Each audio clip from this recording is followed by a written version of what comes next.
What's up, B Squad? It is your boy JB, and we are here today, you guys, with a brand new review for the Real How. Oh, no, wrong show. Married at First Sight, you guys. Season 18, episode number 12, you guys. This episode was titled I Just Want to Eat You Up.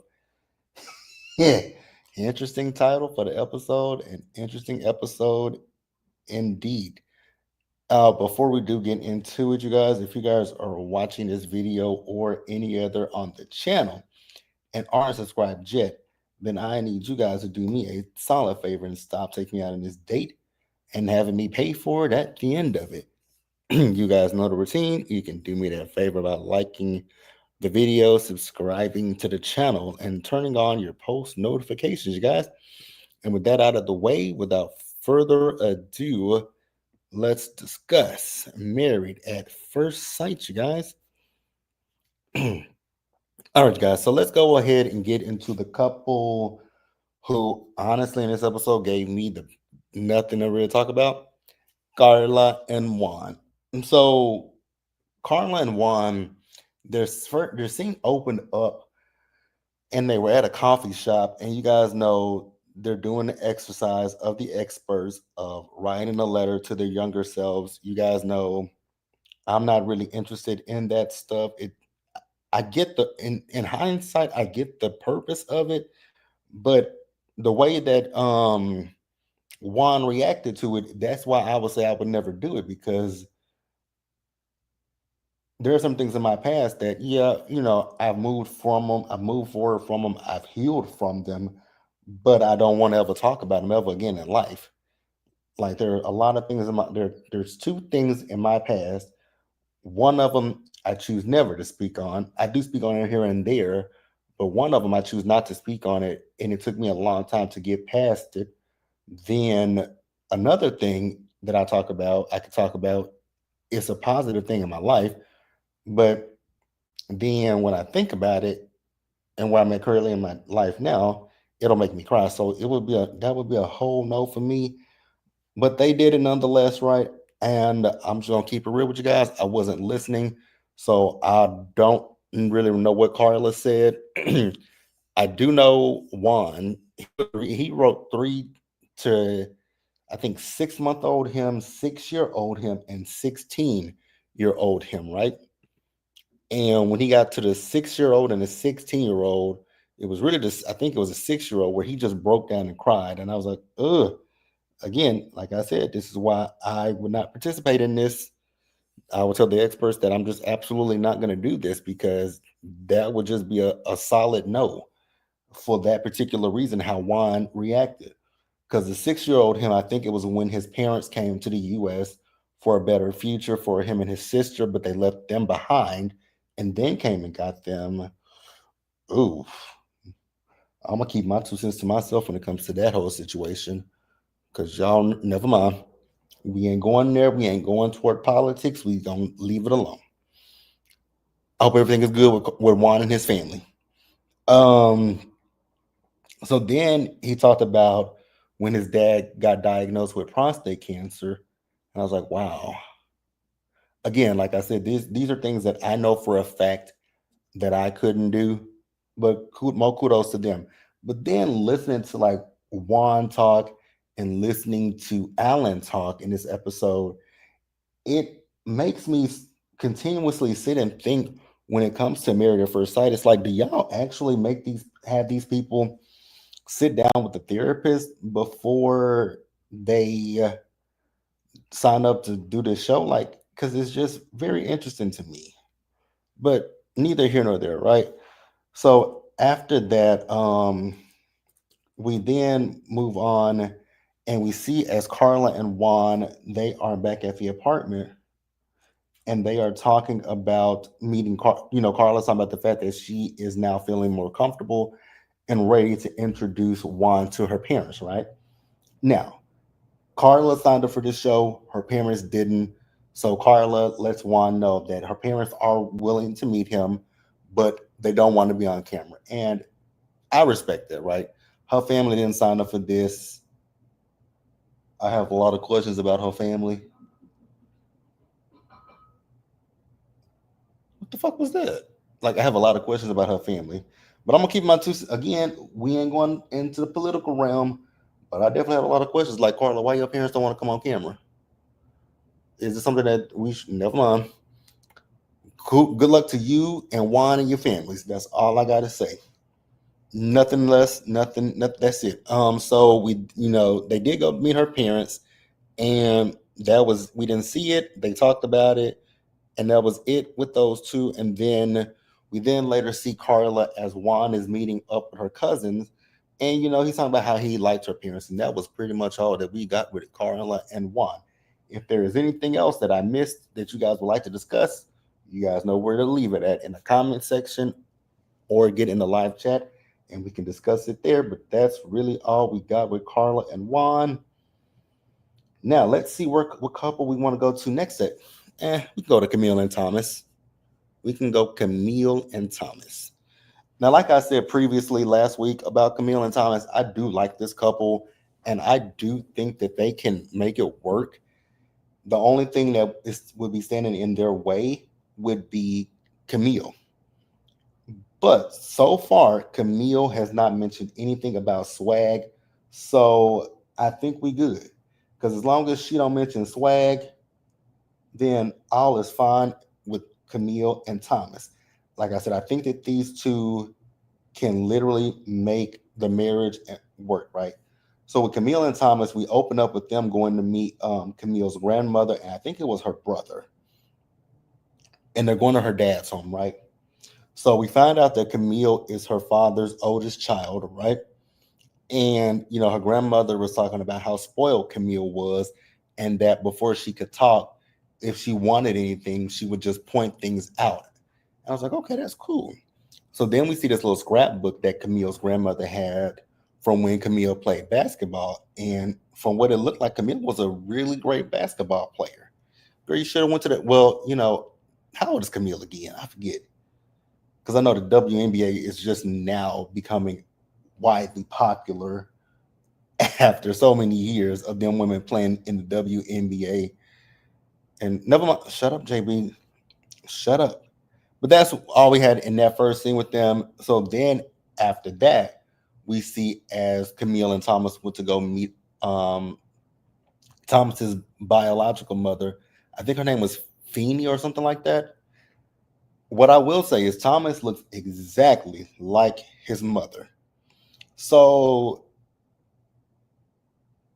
Camille, wanted to know a little bit more about his mother.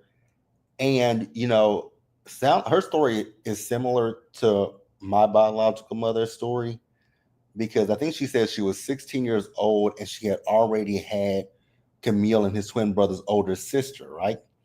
And so she got pregnant with those two. And her story, like I said, her story kind of parallels my biological mother's story when it's similar, kind of, but not. Because my biological mother, she had my older brother at when she was 16, and then at 17 she came back and had me. And you know Thomas's mom said that she worked with a woman, and she got her in touch with some people who convinced her to put her boys up for adoption, right? That's where the story differs from mine, because my biological mother went to Michigan, where my biological aunt was, gave birth to me, and then gave me to my aunt, and then years later my aunt my mom adopted me, right? And see, it's so interesting watching Thomas's story, because the way Thomas' story is what I wish my story was. My story has never been, will never be anything like his. So Thomas, I hope you appreciate the Feeny, because she seems like a great woman, because she said that she realized she made a mistake by giving up her boys, right? That is something that I have never heard in my life. I've never heard that it was a mistake to give me up. I've never heard I hated giving you up. I never heard anything of this sort, right? The only thing that I've heard in my lifetime is everybody's at fault except for her. Like, yeah. So Thomas, I hope you have a great relationship with your biological mother, because looking at your story, that is exactly what I wish mine was. You can tell that she loves you. You can tell that she cares about you. Whereas, like I said, with mine, I don't feel that from my biological mother. I don't feel that she likes me. I don't feel that she loves me. I don't feel anything from her. And hell, if I know she'd be on YouTube. If you come across this video, this is how I feel, and it is what it is, right? I, I I have no hard feelings towards my biological mother, but I will be honest, I was a little jealous listening to Thomas and his biological mom talk. I was a little jealous because, like I said, I just wish I had that story. Like, that is what I wish. But I know for a fact I had a great loving mother, just like he had a great loving mother. So it's just nice to see other people's stories and how they're different from yours. So, yeah, that's all we got with those two. So, let's move on to the next couple, you guys. And that will be Madison and Allen. Now, what I will say about Madison and Allen, Madison is better than Michelle because the thing is, what I will say is I do get irritated and I do get annoyed with Madison because I wish Madison would just be open and honest and say that she she feels nothing for Alan, but I can give her just a small point for at least putting forth a little bit of effort when it comes to Alan. But like I said, she is like trying to fit a square around, a square peg into a round hole. Like, you don't like him. I think you may like him as a friend, but anything more than that is just not fair. So we see as they went to a baseball field, right? So we find out, Madison played softball, and she was talking about how when she was in school, the girls were very catty, and so she switched schools. And she says when she switched schools, she feels like that was the best decision, right? So then she also talked about her family being on food stamps. Now, here's the thing: I will say this, and I'm gonna be honest about this. I would love to be on food stamps. Kid you not, with the price of groceries and stuff, I would love to be on food stamps. I would love to be on food stamps. Hell, I was on food stamps when I was in college. I was on food stamps in college, and they took them away from me as I was getting ready to graduate because they were like, and actually no, they didn't take them away when I graduated. They took them away from me when I started working. They said you made too much money. I said, I know you fucking lying. Oh man, I miss them food stamps. I miss those food stamps. I miss those food stamps. Like, don't Madison, don't feel bad that your family's on food stamps, girl. That don't mean nothing. There are a lot of people who would love to be on food stamps, myself included. So it is what it is, right? Now she did talk about a birthday party that she had. And here's the thing, because I was kind of following this last week, but she never said anything about it. So I don't know if that's what she was alluding to. But you guys remember last week's episode when she was upset with Alan for drinking and going to the bar and then driving to his apartment. She mentioned her mom, and I was like, "Girl, is your mama an alcoholic?" Because you never flat out said that your mama was an alcoholic.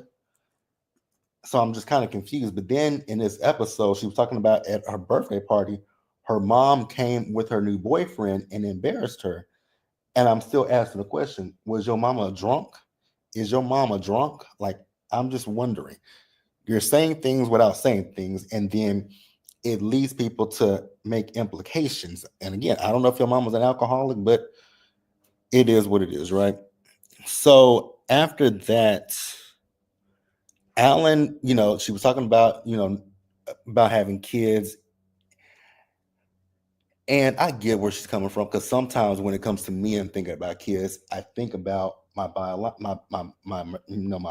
mom that raised me, and I know that she was a great mother, and I know that she and my grandmother instilled a lot of values in me that I still hold near and dear. But then sometimes I think about, my biological mother, and I'm like, would I take anything from her? Which I doubt I will, because she didn't raise me and I didn't grow up with her. So I doubt that I would. But, I like the fact that Alan, was talking to Madison and just reassuring her of things, right? And then Madison was telling him that, she does feel close to him and feel comfortable with him, but there's no attraction there. Now, we later see as Madison and Alan went fishing, right? So Alan was talking about that this was something that he and his dad did with each other. And when they went fishing, they didn't really talk to each other, but it was something that they did together. And it was his place of zen, right? And then this is the part of the episode where I was like, did we do any kind of therapy? Did we kind of like any kind of anything with these people? Because Alan has issues with his parent, like his upbringing. And this is why when you think about kids and when your parents get divorced, it's always best to keep the kids out of it, you know, as much as you can, because Alan blamed himself for things. So we find out that Alan's mom and dad, they weren't together before he came along, but they got back together.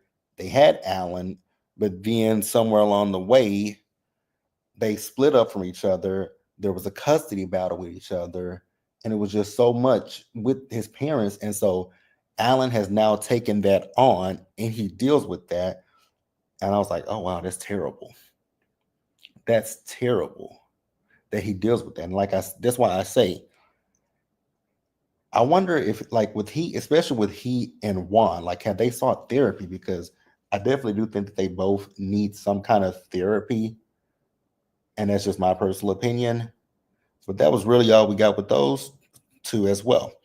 So we're gonna move on to now. This is where the episode is gonna go downhill, and I don't know who to go to next. If I go to Michelle and David, or if I end with Michelle and David and go to no, we gonna end with a Mem and Itchy Scratchy because I got so much shit to say about both of them.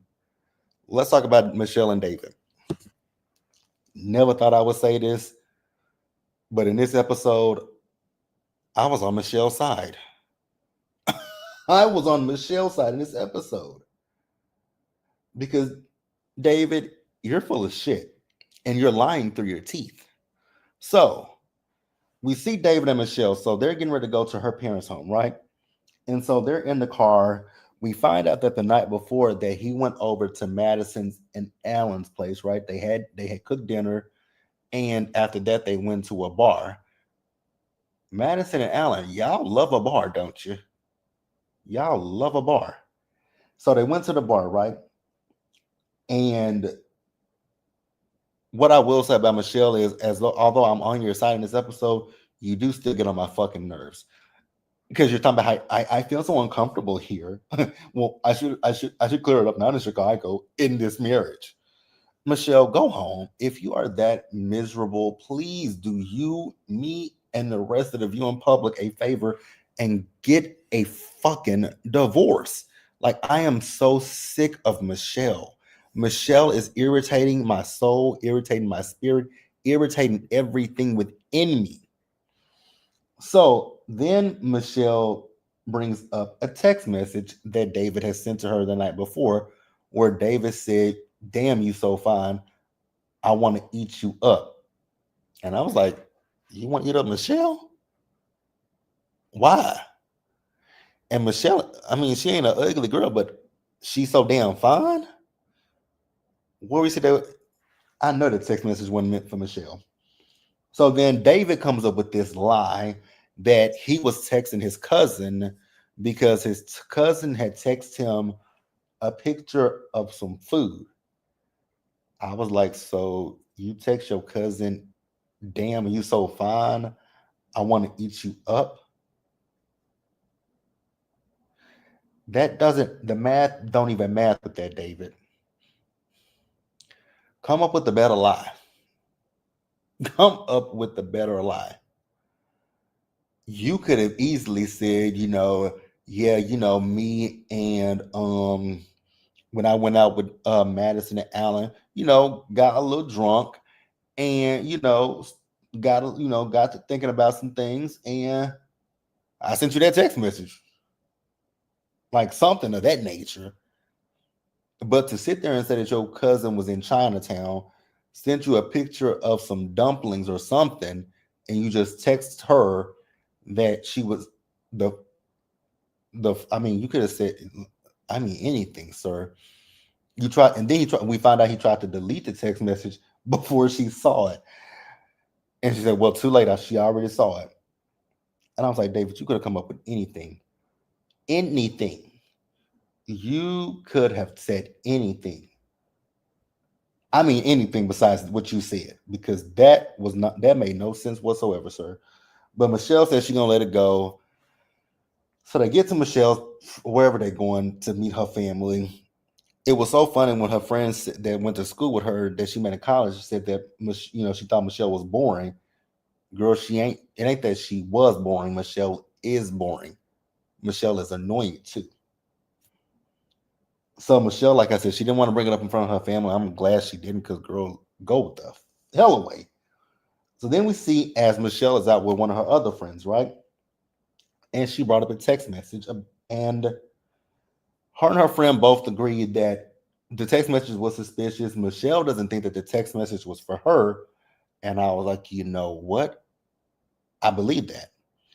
I'm pretty positive some other woman text him, and I don't know what kind of phone David has. If David has an iPhone, it's easy to text the wrong person. Like, I've done it quite a few times in my lifetime. Oh, since I've had an iPhone, there have been plenty of times where I thought I was, you would get a text message from somebody, and you think you responded to their text message, but then you're actually responding to another message that you were already in previously. Ooh, done it quite a few times. Done it quite a few times, and I've done it twice. No, I've done it 3 times. I did it once to one of my homeboys. Then I did it to my best friend, and I did it to my cousin. Oh, and with my best friend and my cousin, I sent them nudes. And it wasn't intentional. I was like, oh my God. Oh wow. I didn't mean to do that. I did not mean to do that. But yeah, David could have come up with any other excuse besides that. Like, dude, your cousin sent you a picture of some dumplings. So if your cousin sent you a picture of dumplings, why don't you say, "Oh, damn, that shit looks so good. Like, I can't wait. I wish I was there eating that food with y'all." You never mentioned the quote unquote food. So we later see as Michelle is talking to David about the quote unquote food, she wants him to read the message and show him the picture of the food. David can't do that. I was like, David can't do it because David is fucking lying. But then we go a little bit further and find out that David has gone out and been texting some of his exes. Now, here's the thing that I will say, that's not a big problem or a red flag to me, because I do have exes that I am still cool with, and we do still communicate with each other, because the relationship didn't end in a blaze of glory, right? We ended up amicably, we ended on good terms. We were in most of my relationships, we were friends before we even decided to pursue a relationship. So that's why I don't have an issue with it. If you were friends before and you didn't, and nobody cheated on each other, there was no physical abuse or anything like that, I wouldn't have a big issue with it. I really wouldn't have that big of an issue with it. But hey, some people do. And Michelle, girl, I don't know if you really have an issue with it, or if you just playing it up for the cameras. Because no, Michelle, because you know damn well you don't like this man. So miss me with all the theatrics and with the bullshit, Michelle. Let's go ahead and move on to the last couple. Em and Itchy Scratchy. What can I say about this couple? What can I say about this couple? Em, you're pissing me off, That's the easiest and nicest thing that I can say about you, Amen. You're pissing me the fuck off. I don't understand why you want to have any kind of a conversation with this idiot in front of you. He's a piece of shit. He's an asshole. Like, if you want to see an asshole, just look in front of you with the asshole with the big fucking hips. So, Itchy Scratchy is in the car. This is after they've talked to the experts, right? So he's in his car doing a cam, recording himself, right?